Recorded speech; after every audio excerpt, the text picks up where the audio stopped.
નમસ્તે વિદ્યાર્થી મિત્રો, આજે આપણે ધોરણ 12ના ચેપ્ટર 2 સુરેખ સહસંબંધમાં સ્વાધ્યાય 2નો સેક્શન ઈનો દાખલા નંબર 4 જોઈશું.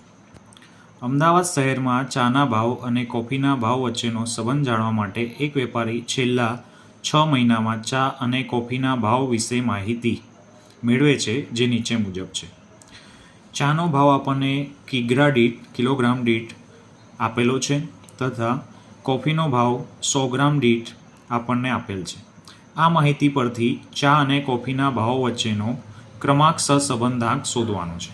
અહીં આપણને કીધેલું જ છે કે ક્રમાંક સહસંબંધાંક શોધવાનો છે.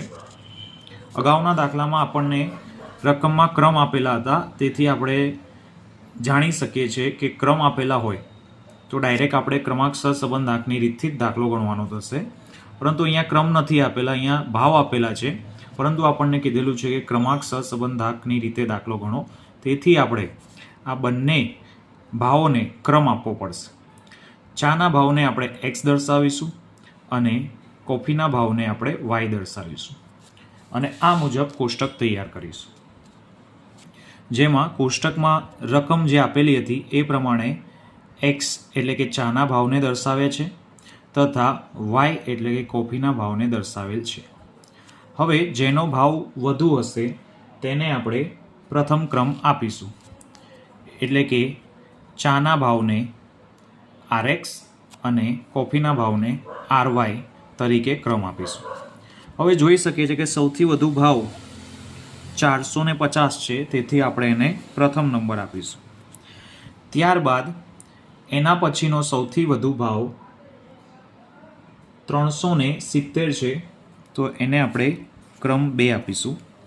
ત્યારબાદ આપણે જોઈ શકીએ છીએ કે 360 ત્રીજા નંબરે આવશે.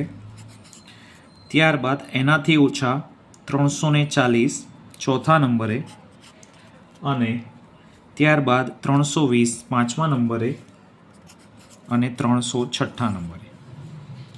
હવે કોફીના ભાવની વાત કરીએ તો સૌથી વધુ ભાવ આપણે જોઈ શકીએ છીએ કે 215 છે, તો એને પ્રથમ નંબર. ત્યારબાદ 200 બીજા નંબરે, ત્યારબાદ 190 ત્રીજા નંબરે, ત્યારબાદ 180 ચોથા નંબરે, 175 પાંચમા નંબરે અને 163 છઠ્ઠા નંબરે. આ રીતે આપણે ક્રમ આપવાના રહેશે. ત્યારબાદ આપણે ક્રમાંક સહસંબંધાંકનું સૂત્ર લખીશું કે R બરાબર 1 - 6 sigma D square upon n square -1. હવે સિગ્મા ડી સ્ક્વેર શોધવા માટે આપણે ડી શોધવો પડશે, તેથી આપણી પાંચમી લાઈન થશે ડી બરાબર RX - RY, એટલે કે rank X minus rank Y. હવે 4માંથી 3 બાદ કરતાં આપણો જવાબ આવશે 1, 2માંથી 1 જતાં 1 આવશે, 1માંથી 2 જતાં -1, 5માંથી 4 જતાં 1, 6માંથી 6 જતાં 0 અને 3માંથી 5 જતાં -2. હવે આપણે ડી સ્ક્વેર શોધવાનો છે, તેથી આપણી નેક્સ્ટ લાઈન થશે ડી સ્ક્વેર. 1નો વર્ગ 1 ગુણ્યા 1 1 થઈ જશે, 1નો વર્ગ 1, માઇનસનો વર્ગ હંમેશા પ્લસ થશે એટલે 1નો વર્ગ 1, 1નો વર્ગ 1, 0નો વર્ગ 0 અને 2નો વર્ગ 2 દુ 4. ત્યારબાદ આપણે સિગ્મા ડી સ્ક્વેર એટલે કે ડી સ્ક્વેરનો આપણે સરવાળો કરીશું. તો 4 5 6 7 8, તો સિગ્મા ડી સ્ક્વેર આપણો થશે 8. હવે આ કિંમતો આપણે સૂત્રમાં મૂકીશું. તો 1 - 6 સિગ્મા ડી સ્ક્વેર આપણે શોધેલો છે, તો 8. n એટલે કે કેટલા એકમો છે, તો 1 2 3 4 5 6, તો n બરાબર આપણા 6 થઈ જશે. પછી n સ્ક્વેર એટલે કે 6નો સ્ક્વેર -1, તો 1 માઇનસ 8 છંગ, તો 8 ગુણ્યા 6 કરીશું તો 48 આવશે.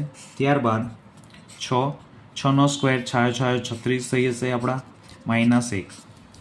ત્યારબાદ 1 - 48 ભાગ્યા 6 અને 36માંથી 1 જતાં આપણો જવાબ આવશે 35. ત્યારબાદ 1 - 48 અને 35 ગુણ્યા આપણે 6 કરીશું તો આપણો જવાબ આવશે 210. ત્યારબાદ 1 - 48 ભાગ્યા 210 આપણે કેલ્ક્યુલેટરમાં કરીશું તો આપણો આન્સર આવશે 0.23. હવે 1માંથી 0.23 બાદ કરતાં આપણો જવાબ આવશે 0.77. તેથી ક્રમાંક સહસંબંધાંક કોફીના ભાવ અને ચાના ભાવ વચ્ચેનો ક્રમાંક સહસંબંધાંક 0.77 થશે.